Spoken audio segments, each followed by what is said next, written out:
Você vai viver para sempre. Isso pode soar como a promessa vazia de um filme de ficção científica, mas para alguns dos maiores cientistas e futuristas da atualidade, não é ficção, é um cronograma. Ano 2030. Esse seria o ponto em que a humanidade atinge o que chamam de velocidade de escape da longevidade.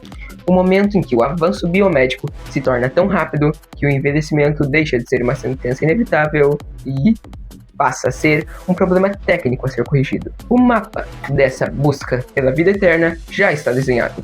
Ele inclui a reativação da telomerase, o reparo celular contínuo através de nanorobôs e até a ideia audaciosa de transferir a consciência para a nuvem.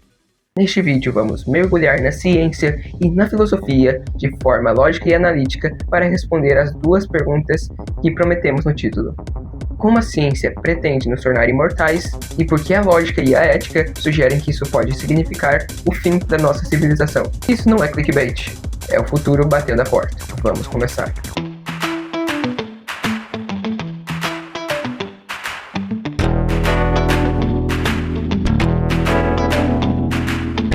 Capítulo 1. Como vencer a morte. A morte não é um mistério espiritual, é uma falha de engenharia molecular. E hoje, 3 caminhos tecnológicos disputam a dianteira na corrida contra o tempo. Rota 1. A revolução biológica. O hack celular. Nosso problema começa no núcleo da célula. O envelhecimento humano segue o chamado limite de Hayflick. Cada célula só pode se dividir um número limitado de vezes. A cada divisão, os telômeros, aquelas capas de proteção no fim dos cromossomos, encurtam. Quando eles acabam, a célula entra em senescência ou morre. É o relógio biológico implacável. Se o problema é o encurtamento, a solução é restaurar. É aqui que surge a telomerase. A enzima é capaz de reparar telômeros. Em humanos, ela só é ativada em células cancerosas, o que revela algo perturbador.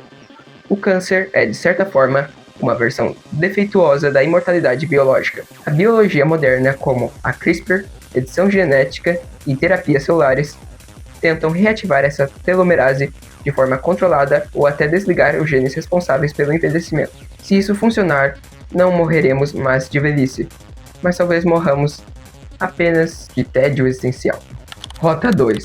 Nanotecnologia e a inteligência artificial, o serviço de reparo. Se a biologia é lenta, a tecnologia não precisa ser. Nanorobôs guiados por IA podem ser o verdadeiro atalho para a longevidade. Imagine máquinas microscópicas circulando pelo sangue, funcionando como um sistema de manutenção 24 horas por dia, reparando células danificadas, removendo placas das artérias, limpando colesterol, corrigindo mutações antes de que virem câncer, monitorando e reparando nosso corpo em tempo real. Eles seriam nossos engenheiros internos, garantindo que o hardware biológico jamais falhe. Rota 3. A imortalidade da consciência, o upload cerebral. Aqui entramos no território mais ousado, onde a física, neurociência e filosofia se cruzam.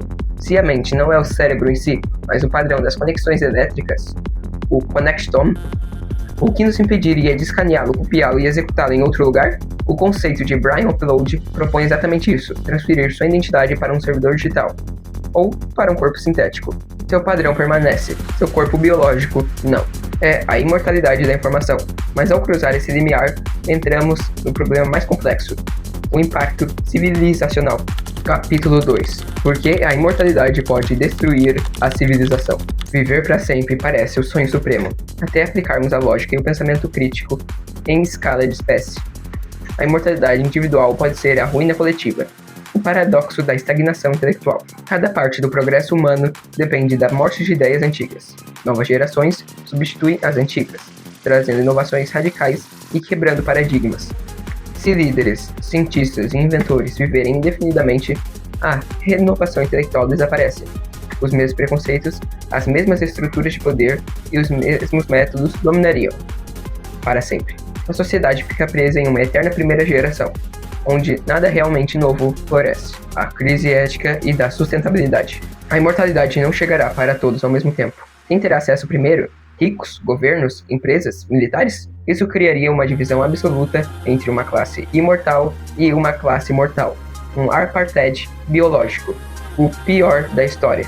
E há ainda o impacto ambiental. Um planeta de recursos finitos não suporta uma população que nunca morre. A humanidade teria de escolher entre restringir drasticamente o nascimento de novos filhos ou aceitar o colapso ecológico. Paradoxalmente, a morte funciona como um mecanismo de equilíbrio da própria biosfera. O fim do significado e da urgência. A última questão é a mais filosófica. O que dá valor à vida é justamente o fato de ela terminar.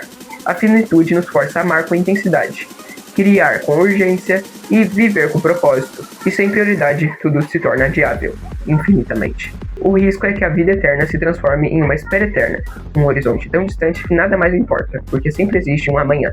A imortalidade que buscamos não é a ausência de morte, é a ausência de limite. E limite é o que dá forma, sentido e tensão à existência. Conclusão: a escolha que a ciência nos entrega. A ciência está prestes a nos dar a opção mais poderosa que já tivemos: resolver o envelhecimento. Mas a decisão crucial não é tecnológica, é ética, é filosófica, é humana.